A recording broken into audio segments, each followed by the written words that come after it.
எல்லோருக்கும் பணிவான வணக்கம். நம்முடைய ஐயா நமச்சிவாயா சேனலிலிருந்து அடியேன் என்று தினம் ஒரு திருக்கதையில் ஒரு ஊரில் ஒரு திருடன் இருந்தான். அந்த திருடன் எப்பொழுதும் பொய் சொல்லுவான், ஏமாத்து பேர் வழி. அதே சமயம் தினமும் திருடிட்டு தான் பிழைப்பான். ஆனால் அவங்ககிட்ட ஒரு குணம். என்ன குணம் அப்படின்னா, யாராவது அவங்ககிட்ட உதவின்னு வந்து கேட்டாங்கன்னா தவறாமல் செய்வான். முடியாதுன்னு சொல்ல மாட்டான். எப்பேற்பட்ட உதவியாக இருந்தாலும் உதவி செய்வான். அப்படி ஒரு நாள் அந்த ஊருக்கு ஒரு முனிவர் வராரு.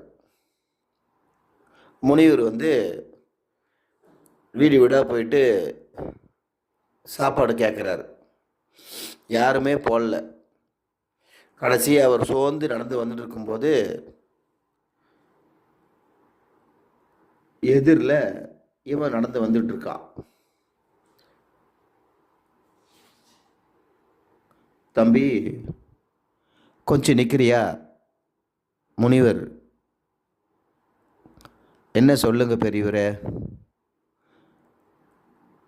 முடியலப்பா,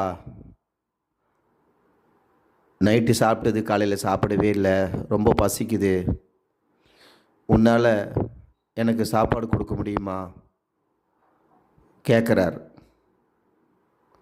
அதுக்கு என்ன, வாங்க அப்படின்னு அவன் வீட்டுக்கு அழைச்சிட்டு போயிட்டு உட்கார வச்சு பரிமாறி வயிறு நிறைய உணவு அளித்து அவரை அனுப்பி வைக்கிறார். தம்பி, ஒரு நிமிஷம் சொல்லுங்க, உங்கள் வீட்டில் யாருமே இல்லையாப்பா? இல்லை சாமி, நான் ஒருத்தந்தான். சாப்பாடெலாம் நானே சமைச்சிக்கிறேன் சாமி. ஓ, ரொம்ப சந்தோஷம்ப்பா. ஏன்பா கல்யாணம் பண்ணிக்கலையா? திருடனுக்கு யார் சாமி கல்யாணம் பண்ண பொண்ணு கொடுப்பாங்க? என்னப்பா சொல்கிற? ஆமாம் சாமி, நான் திருடன், ஏமாத்து பேர் வழி, அயோக்கியன். உண்மைதான் சாமி, இதெல்லாம் நான் தான் அப்படின்னு அவன் சொல்கிறான். என்னப்பா பொய்லாம் சொல்லாதப்பா. இல்லை, உண்மைதான் சாமி. இன்றைக்கி கூட திருடத்துக்கு தான் கிளம்பிட்டு இருந்தேன். வழியில் நீங்கள் வந்தீங்க, நீங்கள் உதவின்னு கேட்டீங்க. உங்களுக்கு சாப்பாடு கொடுத்து உதவி பண்ணி அனுப்பிட்டு போகலான்னு இந்த வேலையை முடிச்சுட்டு கிளம்ப போகிறேன் இப்போது. ஏப்பா உதவின்னு சொல்கிற, எல்லாருக்கும் உதவி செய்வியா? செய்வேன் சாமி, என்னுடைய குணமே அதுதான் சாமி. அது எனக்கே தெரியல சாமி. யார் உதவி கேட்டாலும் இல்லைன்னு சொல்ல மாட்டேன் சாமி, செய்வேன். ஆஹா, கல்லுக்குள் ஈரம், ரொம்ப நல்லது. இறைவனுடைய படைப்பு. சரிப்பா, பெரியவங்க சொன்னால் நீ கேட்பியாப்பா? அதெல்லாம் கேட்பேன் சாமி, சொல்லுங்க. இல்லை, இவ்வளோ நல்லவனாக இருக்க, எல்லாருக்கும் உதவி பண்ணுறேன்னு சொல்கிற, எனக்காக ஒரு உதவி பண்ணுறியா? இது ஒரு உதவி தான், நீ தான் தட்டாமல் செய்வியே. ஆமாம், சொல்லுங்க சாமி. எனக்காக இந்த திருடுறது, பொய் சொல்கிறது, ஏமாத்துறது தான் கொஞ்சம் விட்டுறேன் சாமி, விட்டுறேன்பா. சாமி, மூணுத்தையும் கேட்டிங்களா முடியாது சாமி. உங்களுக்காக ஏதாவது ஒன்றா விட்டுறேன் சாமி. சரிப்பா, எனக்காக ஒன்று விட்டுறியா? கண்டிப்பாக சாமி. இந்த பொய் சொல்கிறத மட்டும் விட்டுறியா? உண்மையே சொல்லுவியா இனிமேல்? கண்டிப்பாக, நிச்சயமாக சாமி, நான் இனி பொய்யே சொல்ல மாட்டேன் சாமி. உங்களுக்கு நான் இந்த உதவியாக சொல்கிறேன் சாமி. ரொம்ப சந்தோஷம்ப்பா. அடுத்த முறை நான் ஒன்று வந்து சந்திப்பேன், அப்போ பார்க்கலாம். சரி சாமி, போயிட்டு வாங்க. போயிட்டு வரேன்ப்பா. உடனே இவன் சாமியாரை அனுப்பிட்டு நேராக வரான். வந்தால் டைம் ஆகிடுச்சு. சரி, எங்கே போய் திருடலாம் யோசிக்கிறான். இன்னைக்கு நாம் ராஜா வீட்டில் தான் திருடணும் முடிவு பண்ணிட்டான். முடிவு பண்ணிவிட்டு ராஜா அரண்மனை நோக்கி நைட்டு வந்துகிட்டே இருக்கான். வழியில் ராஜாவும் மந்திரியும் மாறு வேஷத்தில் வந்துட்டுருக்காங்க. இவனை பார்த்து, யாருப்பா, எங்கேப்பா போகிறேன்னு கேட்குறாங்க. ஆ, யார் நீங்கள் கேட்குறதுக்கு? இல்லை, நீ எங்கே போகிறேன்னு கேட்டோம், வேற ஒன்றும் இல்லை. அப்படியா, சரி சரி சொல்கிறேன், சொல்லு சொல்லு. நான் ராஜா அரண்மனைக்கு திருடுறதுக்கு போகிறேன். உடனே ராஜாவுக்கு தூக்கி வாரி போட்டுச்சு. என்னப்பா சொல்கிற? ஆமாம், நான் ஏன் பொய் சொல்லணும்? இனிமேல் நான் இப்போ சாமியாருக்கு வாக்கு கொடுத்த மாதிரி இனிமேல் நான் வாழ்க்கையில் பொய்யே சொல்ல மாட்டேன். உண்மைதான், நான் ராஜாவுக்கு திருடுறதுக்கு போகிறேன், ராஜா வீட்டுக்கு, ராஜா அரண்மனைக்கு. சரி, உன் கூட யாரும் வரலையா? அதெல்லாம் நான் யாரையுமே கூப்பிட்டுக்க மாட்டேன், நான் மட்டும்தான் போவேன். இன்னைக்கு இந்த பொழுதுக்கு இன்னைக்கு செலவுக்கு என்னவோ அதை மட்டும்தான் திருடுவேன், அதுக்கு மேலே நான் திருட மாட்டேன், அவ்வளோதான். சரி சரி, நான் போயிட்டு வர, வழி விடுங்க.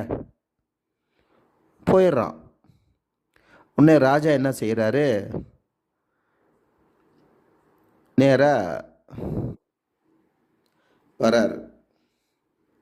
வந்துட்டு மந்திரிக்கிட்ட சொல்லி கூப்பிட்டு, நீ போகிற அவன் கூட பின்னாடியே போ, நீயும் ஒரு திருடனா அவங்ககிட்ட போ, அவங்க கூட போ,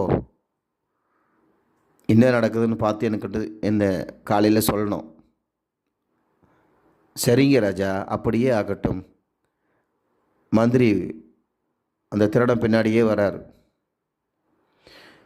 திருடன் அரண்மனைக்குள்ளே நுழையிறான். உள்ளே நுழைஞ்ச உடனே இருட்டாக இருக்குது.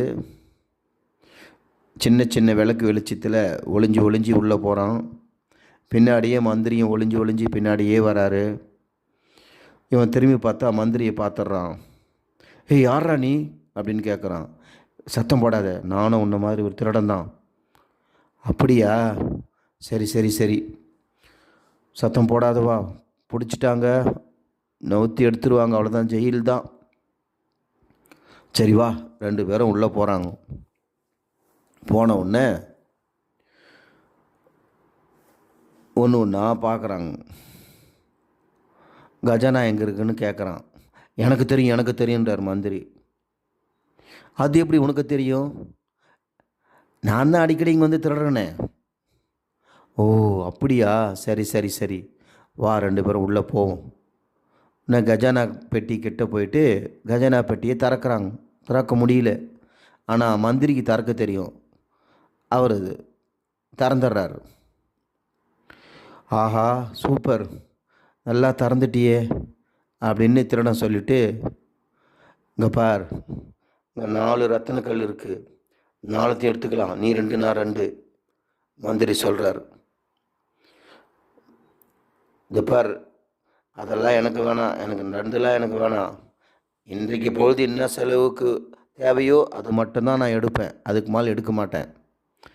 சரி, நான் 1 எடுத்துக்கிறேன் அப்படின்னு சொல்லி ஒரே ஒரு ரத்தனக்கல்லை மட்டும் அவன் எடுத்துக்கிட்டு அங்கேருந்து போயிடுறான். மந்திரி என்ன செய்கிறாரு, மீதிக்கிற 3 ரத்தனக்கல்லில் 2 ரத்தனக்கல்லை எடுத்துக்கிட்டு ஒரே ஒரு ரத்தனக்கல்லை மட்டும் அங்கே வச்சிடுறாரு. வச்ச உடனே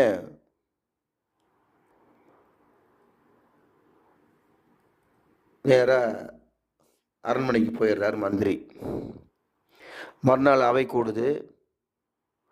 ராஜா மந்திரியை கூப்பிட்டு, அந்த திருட அட்ரஸ் கேட்டுட்டியா?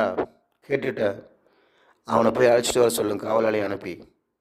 சரிங்க ராஜா. காவலாளி அனுப்பி அவனை அழைச்சிட்டு வராங்க.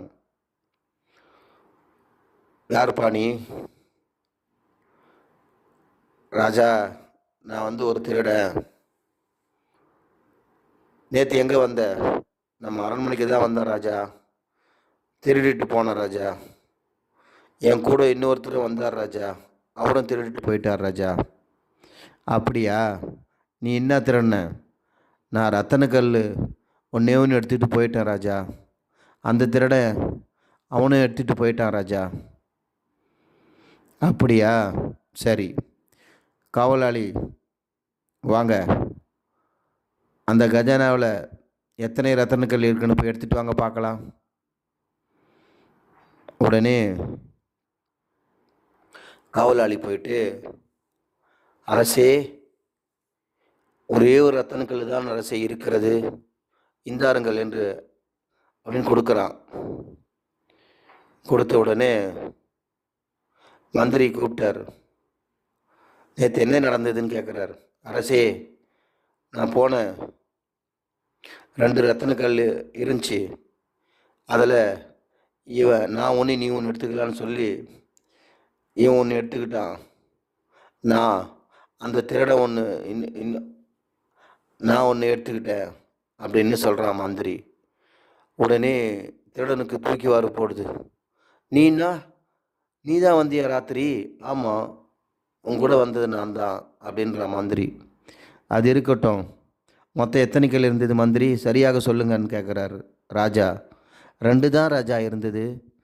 அவன் ஒன்று எடுத்துன்னு போயிட்டான், நான் ஒன்று எடுத்துன்னு போயிட்டேன். அதை பாருங்கள், எடுத்துன்னு போகாமல் அங்கேயே வச்சுட்டு வந்துட்டேன். அதுதான் காவலாளி இப்போ காமிச்சது அப்படின்னு சொல்கிறான் மந்திரி. அதெல்லாம் எனக்கு தெரியாது ராஜா, நான் ஒன்று எடுத்து போனேன், அதுதான் எனக்கு தெரியும் ராஜா அப்படின்னு திருடன் சொல்கிறான். உடனே காவலாளிகள் வாங்க, மந்திரியை சிறைபிடியுங்கள். ஏன் அரசே, ஏன் அரசே? சரியாக உண்மையை சொல்லுங்கள் மந்திரி. 2 தான் இருந்தது, அதில் அவன் ஒன்று எடுத்துக்கிட்டான், ஒன்று அங்கேயே வச்சுட்டு வந்துட்டேன் ராஜா, இதுதான் நடந்தது. மந்திரி சிறைச்சேதம் பண்ணுங்கள் சொல்கிறார் ராஜா. மொத்தம் நம் கஜானாவில் இருந்தது 4 மந்திரி. அதிலே 1 நீ வைத்துவிட்டு மீதி 2 நீ எடுத்துக்கொண்டாய். உண்மைதானே? என்னிடம் நீ மறைக்கிறாயா? ராஜா சொல்கிறார்.